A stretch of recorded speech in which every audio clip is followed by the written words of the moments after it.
రాష్ట్రంలో ఉప ఎన్నికలు వచ్చినప్పుడల్లా టీఆర్ఎస్ బీజేపీ వివాదాస్పద అంశాలను లేవనెత్తుతూ లబ్ధి పొందుతున్నాయని పీసీసీ చీఫ్ రేవంత్ రెడ్డి అన్నారు.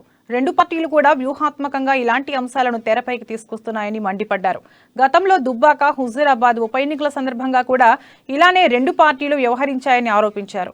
దుబ్బాక ఉప ఎన్నిక సందర్భంగా బీజేపీ ఎమ్మెల్యే రఘునందన్ రావు బంధువుల ఇంట్లో పోలీసులతో దాడులు చేయించి ఆయనకు సానుభూతి కలిగేలా టీఆర్ఎస్ ప్రభుత్వం పనిచేసిందన్నారు. పోలీసుల మీద భారతీయ జనతా పార్టీ కార్యకర్తలు దాడులు చేసి రఘునందన్ రావు అక్కడికి వచ్చి చచ్చిపోతున్నట్టుగా, తన మీద రాష్ట్ర ప్రభుత్వం దాడులు చేసి చంపేస్తుందన్నట్టుగా నాటకాన్ని రక్తి కట్టించారు.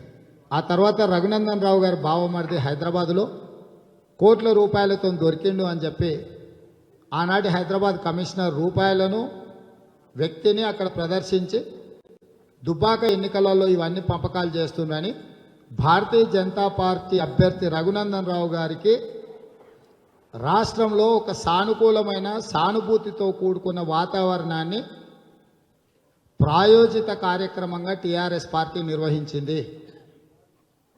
దాంతో కాంగ్రెస్ పార్టీకి అనుకూలంగా ఉన్న సామాజిక వర్గాలు 8 సంవత్సరాల నుంచి మేము కానీ, జీవన్ రెడ్డి గారు కానీ, శ్రీధర్ బాబు గారు కానీ శాసనసభలో, శాసన మండలిలో, పార్లమెంట్లో, అదేవిధంగా తెలంగాణ వీధుల్లో చేసిన పోరాటాలతో టీఆర్ఎస్కు వ్యతిరేకంగా టీఆర్ఎస్ తప్పిదాల మీద మేము పోరాటం చేయడంతో చాలామంది స్ఫూర్తి